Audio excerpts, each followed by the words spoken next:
Hola Eduardo, ¿cómo vas? Ya no, profe. Casi no lo dejo entrar esta mañana porque tenía Aquí el computador se desconfigura, yo no sé qué con el nombre de mi mamá y mi hermana de todo. Pero ni siquiera quedó con un nombre todo, es que SL9, yo no sé Ese, qué. Y yo cuando quis que ese debe ser Duarte. Y entremos a entrar si no lo sacamos. Si usted prendió la cámara, no es el chino. Cambiémosle el nombre. Yo le cambié el nombre esta mañana, ¿sí? pero no porque después yo me salí 2 veces, porque yo entré 2 veces y me salió con el mismo nombre. Entonces ya fue cuando abrí mi cuenta y pues ya salió mi nombre. Bueno.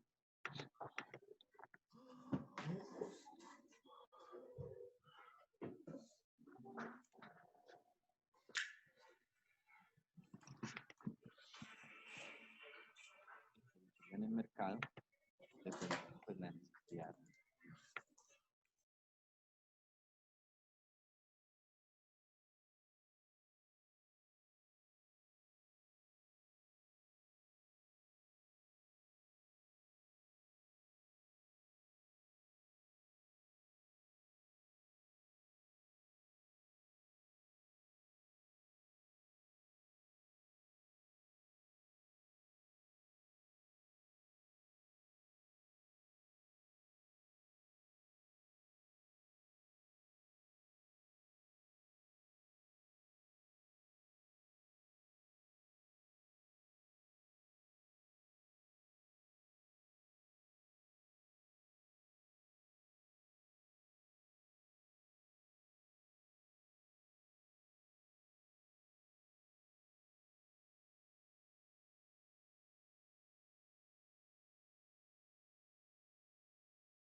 Chicos, vamos prendiendo la cámara. Ya hago el llamado a lista para que registremos los que estamos y empezamos clase. ¿Listo?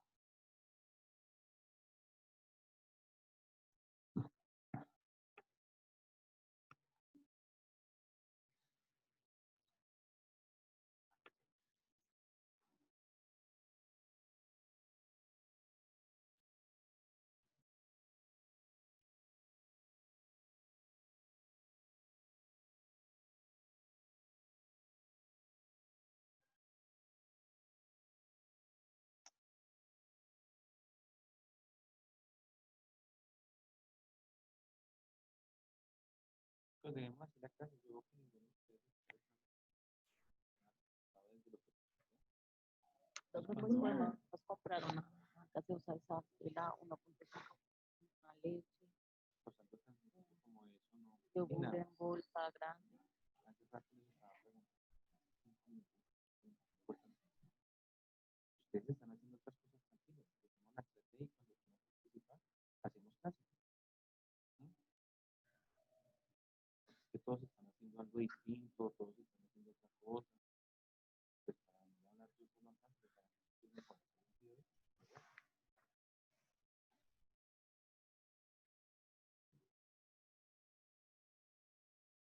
Pues ustedes son los que hacen la clase también. Porque yo puedo tener algo planeado, puedo tener un tema establecido, pero no participo en cosas tan sencillas y tan significantes como preguntar. Llevo 10 minutos esperando que se conecte.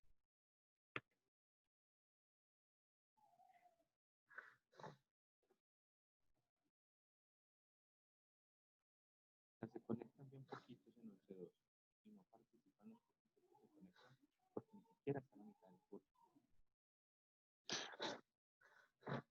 ¿Hará que todavía no está, chicos? No, no lo veo. Hará que no se conectó. ¿Hará que tiene problemas de conexión hoy? ¿Alguno sabe? Sí, eso va a ponerlo con problemas de conexión porque no. Es raro que él no se conecte. Bueno. Barbosa Ortega Caterina está. Sí, señora, ahí la veo. Bolaños, bueno, Camila me dijo que iba a tener problemas de conexión. Y esperemos que se conecte ahorita.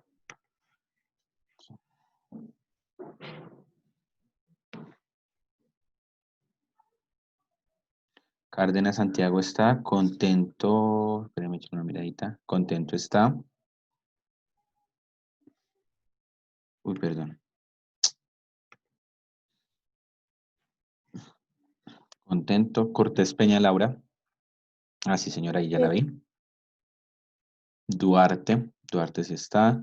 García Cedeños, Alejandra Sofía. Sí está. Samantha está, chicos. Samantha. No, no la veo. No está. Listo, Samantha no está. 4. Listo. Martínez Gómez Andrés Felipe rápidamente. Sí está. Medina Ramírez Emerson está. Nieto Barbosa Juan Esteban. Ustedes me dicen que tiene problemas de conexión. Entonces pongámosle acá. Problemas de conexión. Piedradita Pedraza Ana Sofía. Sí está. Prada Espitia Brian Steven está. Y Saganome Cruz Julián. Julián está. Presente. Velázquez Lady. Sí está. Zamora. Zamora tiene problemas de conexión, ¿no? Eso nos está informando él. 4.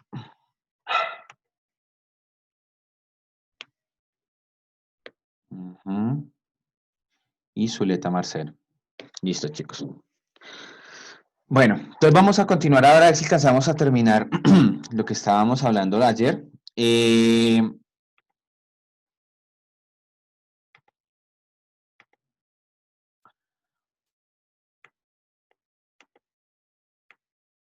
¿Recuerdan, chicos, entonces qué decíamos ayer de la comprensión lectora? ¿Hasta dónde llegamos y qué ejercicio hicimos? ¿Se alcanzan a acordar un poquito?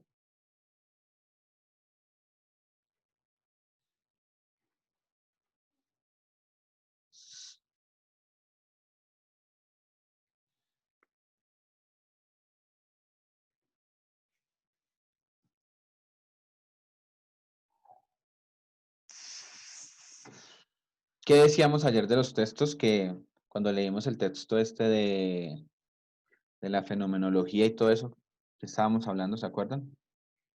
Para que nos contextualicemos un poquitín.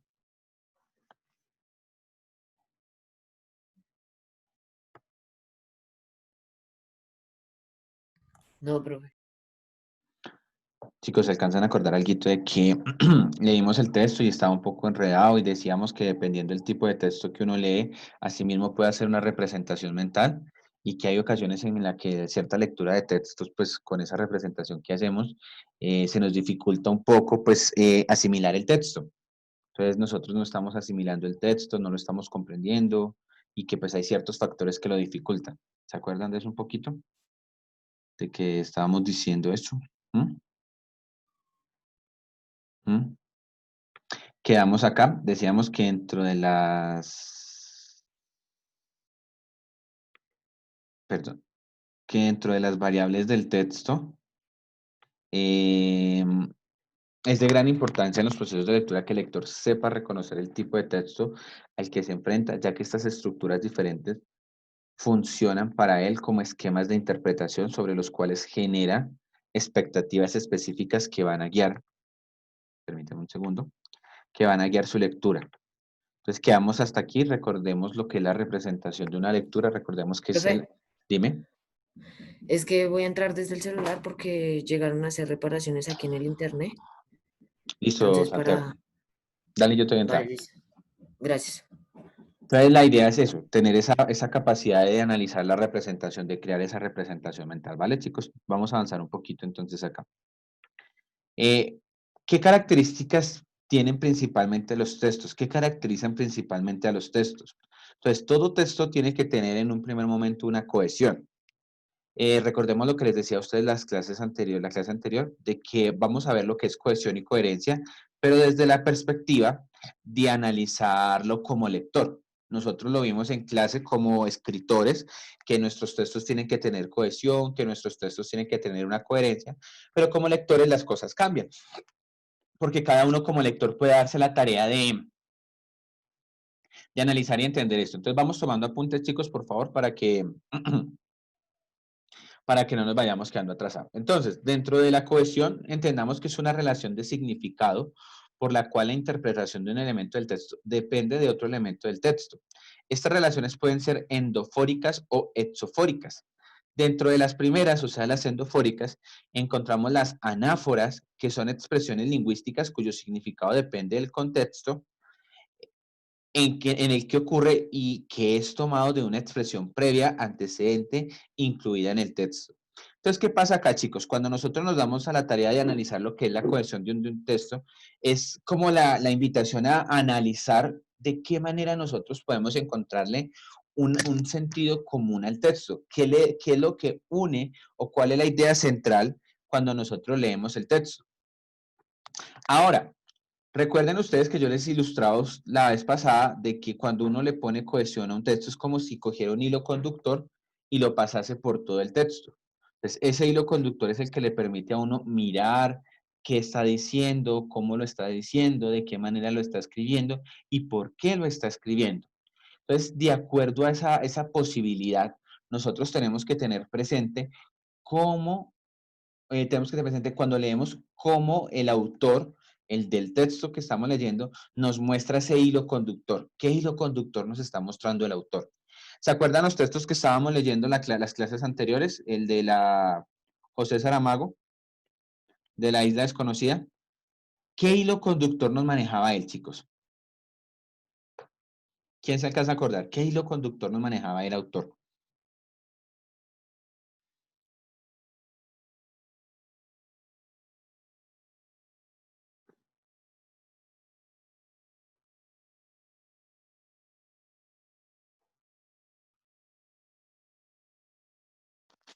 No, ni idea.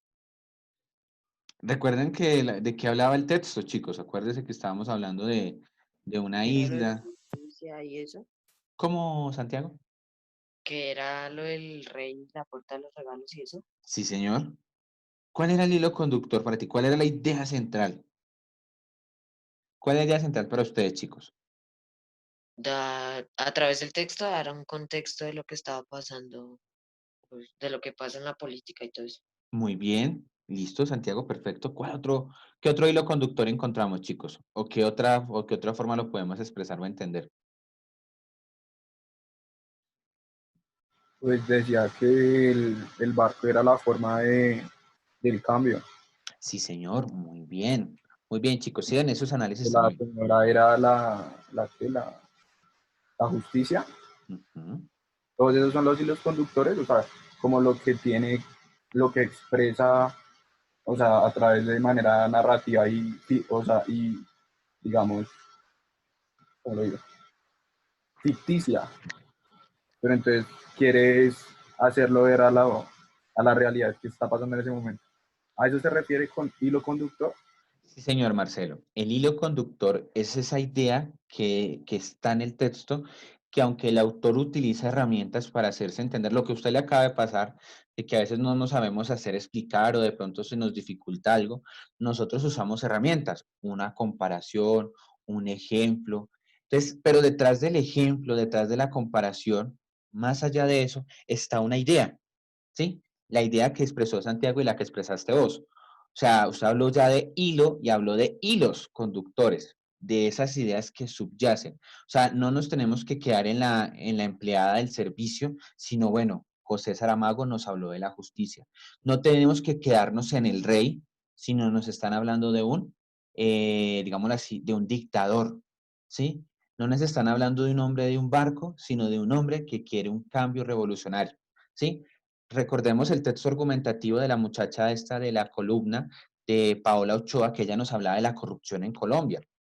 ¿Se acuerdan ustedes que ella nos mencionó que el caso de Odebrecht, que el caso de yo no sé quién? Pero detrás de todo eso, ¿cuál es el hilo conductor? ¿Sí? ¿Se alcanzan a acordar un poquito cuál sería el hilo conductor en ese caso? ¿Qué es lo que une a todo el texto? La corrupción. Exacto, Santiago, el concepto de corrupción. Esa mujer quería expresar qué era la corrupción. ¿Sí? Más allá de entender el caso de Odebrecht, el caso de Reficar, el caso de los Nule, más allá de todo eso, ella quería mostrar la corrupción en Colombia y más específicamente en el asunto del tráfico de drogas y estupefacientes, de cómo se soborna todas estas manos y cómo se controla toda esta gente. Chicos, aquí nos está diciendo que las relaciones pueden ser endofóricas. Endofóricas quiere decir lo que es visible, ¿m? Lo que se observa de acuerdo al contexto. En el caso del texto expositivo, el de la columna de Paola Ochoa, podemos referenciar que de manera endofórica ella estaba contándonos o nos estaba mostrando los aspectos más importantes de la corrupción a través de la metáfora. ¿M?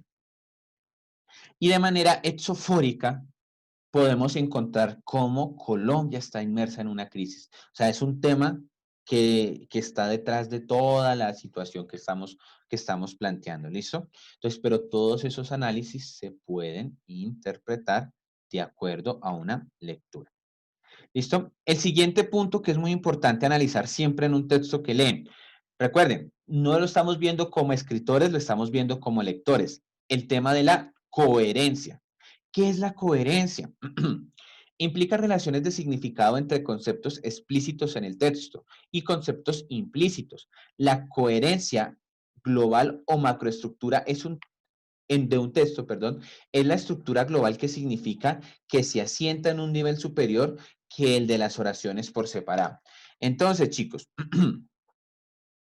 partiendo de esa cohesión y esa coherencia, entendamos acá, chicos, que nosotros como lectores, siempre que nos acerquemos a un texto, tenemos que buscar estos factores: coherencia, cohesión y ahorita miramos conexión.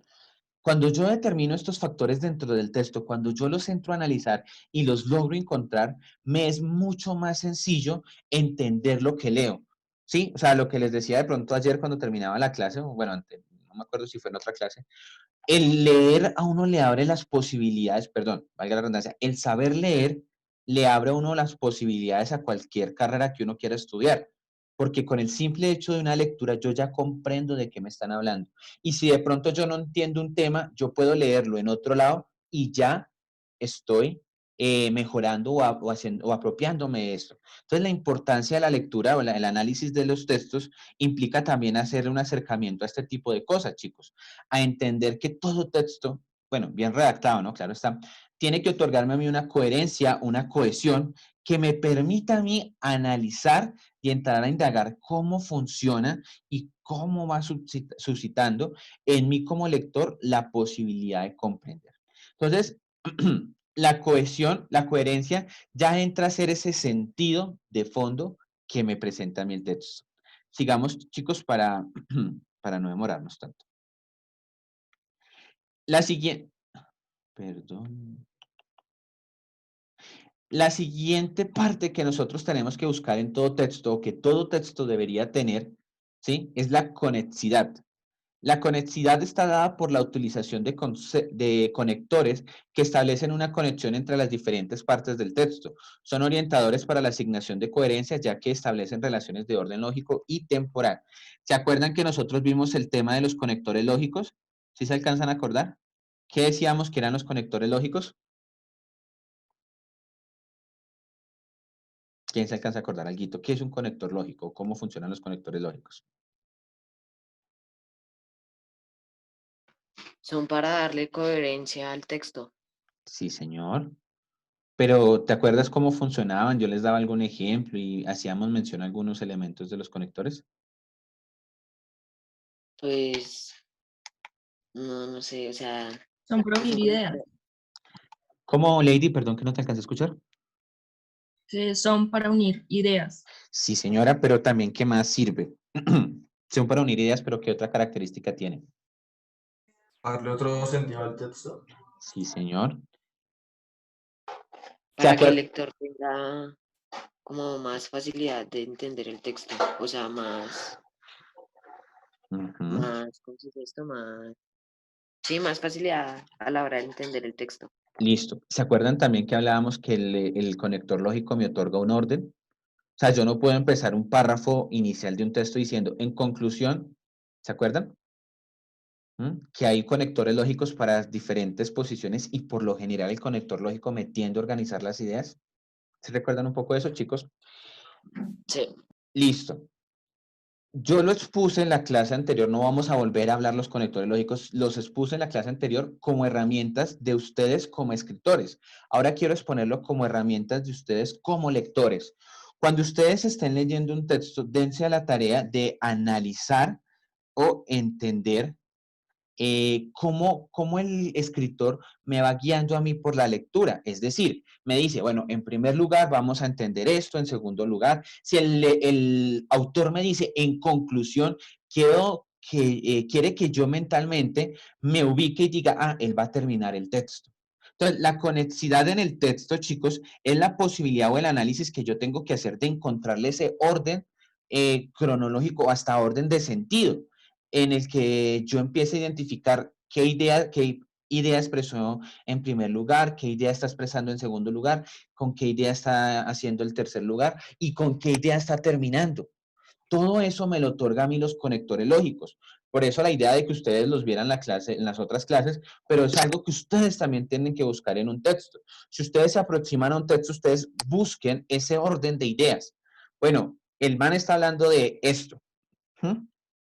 Volvamos un ejemplo al texto de José Saramago. Voy a hacerlo yo, pero quiero que ustedes me acompañen, reafirmándome o entrando a la lógica que les voy a plasmar.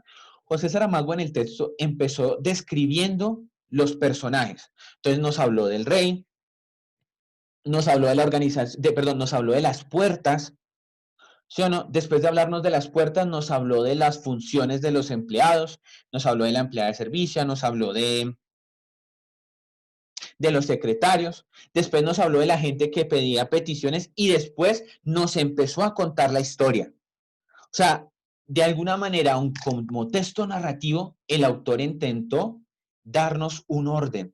Eso es conexidad, esa capacidad de orden o de conexión que el autor empieza a darme. Y todo, aunque diferente tal vez, empieza a tener una organización en la que paso de uno a otro, a otro, a otro, a otro, hasta llegar a la conclusión. Igual sucede con el texto de Paola Ochoa, en el que la mujer, ella no empezó diciendo, Colombia es corrupto. No, no, no, no, no. Ella empezó contando una historia. Ella dijo, según una estadística, se llega a la conclusión que Colombia es el país más corrupto del mundo. Entonces, esa fue la primera idea que ella plasmó, ¿sí? Y después empezó a sustentarla. Perdón, haciendo comparaciones. ¿Por qué en otros países no pasa eso? ¿Por qué en tal país no pasa aquello? ¿Por qué en tal país no pasa lo otro? Y terminó diciendo, en conclusión, Colombia es corrupto por estas y estas razones, ¿sí? Pero siempre nos va otorgando un orden de sentido, una conexidad. El conector lógico o esa habilidad de conexión lógica, nosotros tenemos que aprenderla a encontrar en el texto para no perdernos, porque a veces terminamos la lectura y, ay, chica, ¿qué fue lo que leí? O, por ejemplo, no sé, pues algunos de ustedes en la universidad ahorita, tal vez cuando les manden a leer algún texto, ustedes van a empezar a subrayar. Y a veces, ¿pero qué subrayo? Hombre, cuando uno subraya tiene que aprender a identificar las ideas, cuál es la idea principal y cómo las va derivando. Entonces, ¿qué subraye? Subraye las ideas, como dijo muy bien Marcelo ahorita, los diferentes hilos que puede tener el texto. Siempre hay un hilo principal, pero el texto puede tener hilos conductores. Entonces, esos hilos conductores son los que yo señalo. Si está hablando de tal idea, un ejemplo, lo que decíamos con Santiago ahorita, el tema central de José Saramago, corrupción. Entonces, el tema central. ¿Pero qué subtema me está hablando? Entonces ya empezó a hablarme de la corrupción a nivel de la justicia, empezó a hablarme de la corrupción a nivel de los beneficios que da el gobierno, ¿sí?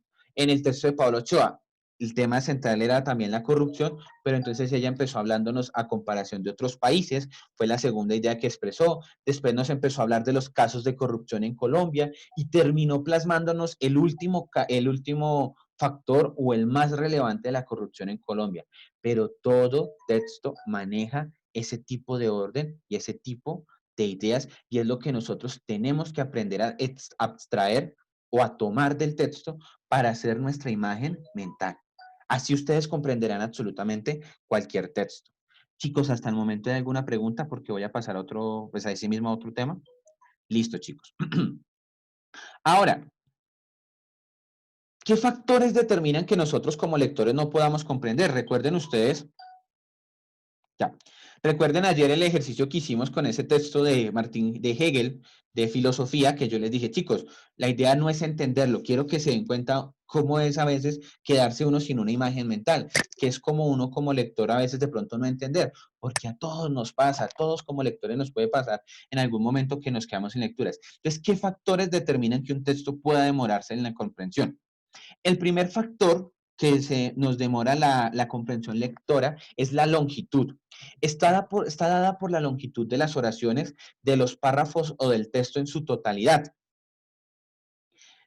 Creo que fue Sofía lo que nos colaboró en esta clase, no me acuerdo quién fue, que nos colaboró con la lectura de José Saramago y se dio cuenta que eran párrafos extensos. José Saramago no tenía un párrafo cortado en ideas, sino el tipo expresaba al chorrero toda una idea.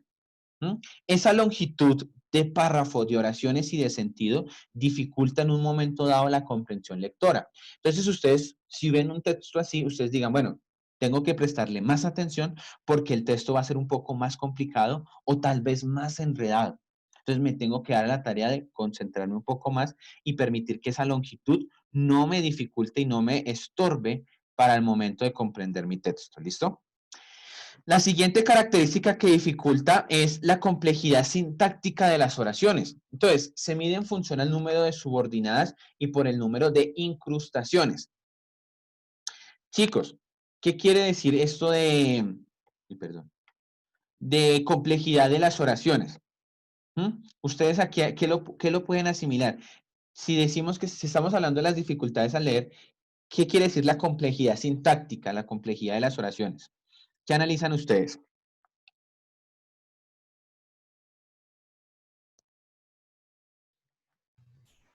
Digamos que se nos dificulta entender o comprender el texto. Sí, señora, muy bien. Pero unido a lo que tú estás diciendo, Camila, ¿qué sería una incrustación? Una incrustación. Como que es más difícil analizar el texto, ¿no? Es más difícil meterse en el texto. Ajá. Pero ustedes, yo les, pues, no es porque los esté alabando, ustedes tienen esa habilidad de analizar las incrustaciones. ¿Qué sería una incrustación? ¿Ustedes qué analizan? Ustedes ya lo han hecho conmigo en estas clases y me ha gustado bastante. Como, no sé, como dar más opinión sobre, y como el libro o el tema, o algo así. Yo Sí, entiendo sí. así, no sé. No, dale, Camila, estás bien. Chicos, Como decir una opinión, pero no directamente, no, no tanto ¿no? como que no directamente. A ver, las incrustaciones en los textos o en las oraciones son esas ideas que el autor pone, pero lo que él te decía ahorita, no las expresa de manera explícita. La incrustación es lo que está entre líneas. ¿Sí me hago entender, Marcelo? O sea, lo que está entre líneas. Considero que dije como lo mismo. ¿Sí? Entonces no le Como una entendí fue O yo. sea, algo que quiere expresar, pero no lo escribe, digamos, directamente, sino, o sea, el significado de lo que escribió, pero no las palabras con las que lo está, lo Listo. tiene en efecto. ¿Sí? Sí, señor. Listo, entonces, vale. Sí, sí, Marcelo. Entendámoslo desde ese punto, chicos, y eso a veces nos dificulta la comprensión lectora. ¿A qué voy con esto? Entender el autor también es entender que ciertos autores escriben con esa intención. Por ejemplo, ustedes vuelven a escuchar en alguna época de sus vidas José Saramago, ustedes sepan que es un autor que escribe con incrustaciones. Entonces, no es lo que, no es leer el texto y decir, ah, sí, ya lo leí. No, es mirar qué incrustaciones están en el texto. ¿De qué me está hablando el autor? ¿Claros hasta ahí? Sí, chicos. Eso es una incrustación. Esa idea que subyace, lo que decía Marcelo, de pronto yo no fui que no lo entendí. Lo que subyace en el texto, lo que lo hace complejo. Entonces, es algo así como cuando nosotros estamos hablando con amigos y nos hablan en doble sentido. Entonces nosotros tenemos que estar muy alerta porque de pronto nos dicen una palabra y no es esa palabra, sino hay un sentido, un ejemplo, no sé. Lo tiene largo, uy, ¿de qué está hablando? Eso lo tiene chiquito, uy, ¿cómo así que chiquito? Es decir, no es la palabra, es lo que está detrás. Cuando leemos sucede igual. ¿Qué está detrás de esa expresión? Pues nosotros como lectores tenemos que estar siempre con esa curiosidad o esa suspicacia, por así decirlo, de encontrar qué quiere dar a entender el autor. El autor me está hablando de qué. ¿Qué hay detrás de eso? Como andar como con esa malicia, ¿sí les saben qué es esa, qué saben qué es malicia, chicos? Como esa malicia, como esa, ¿cómo lo llamarían ustedes? No sé, pronto a alguno le tengo otro sinónimo. Doble sentido. Eso, como con ese doble sentido. Siempre que lean, lean con un doble sentido. Bueno, este man está hablando de esto, pero bueno, ¿a qué va? ¿De qué quiere dar a entender este tipo? Está como confundido, ¿sí? O bueno, ¿qué me quiere contar? Yo le llamaría malicia, le llamaría doble sentido, le llamaría también lo que les he dicho todas las clases, qué hay entre líneas, qué está escrito en lo no dicho. Entonces, todo esto hace parte de la composición sintáctica de las oraciones. ¿Listo? ¿Se acuerdan ustedes el ejemplo que yo les puse alguna vez de Julio Cortázar? El de que los puse a poner la coma. ¿No se acuerdan? El que decíamos, esa oración completa que decía, si el hombre supiera el valor que tiene la mujer, andaría a cuatro patas en su búsqueda. ¿Se acuerdan? Algo así. Que les decía yo a ustedes, ¿dónde le pondrían la coma? ¿Sí se acuerdan alguito? Bien. Vamos a traer la colación un poquito para que retomemos un poco y analicemos la complejidad sintáctica de las oraciones. ¿Listo? Permítanme un segundo, chicos. Eso está por internet, en todo lado está por internet. Porque en una entrevista a Julio Cortázar se le preguntó qué intención tenía con la oración. Y el tipo dijo algo muy interesante.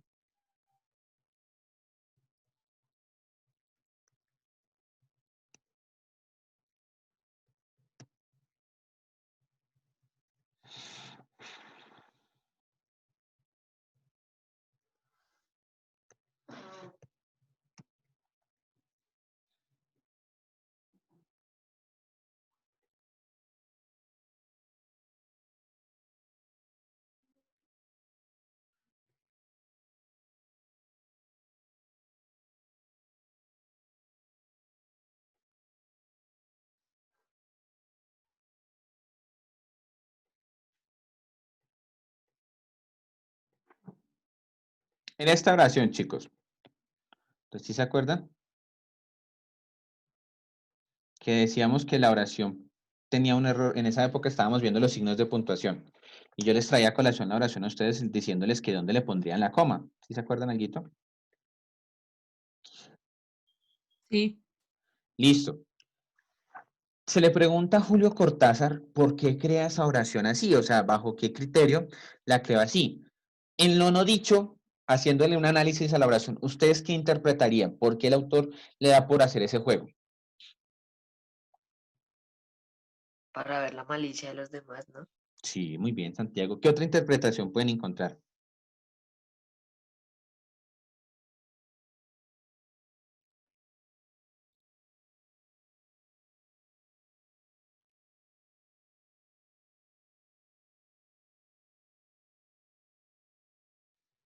¿Cuál sería la intención del autor ahí?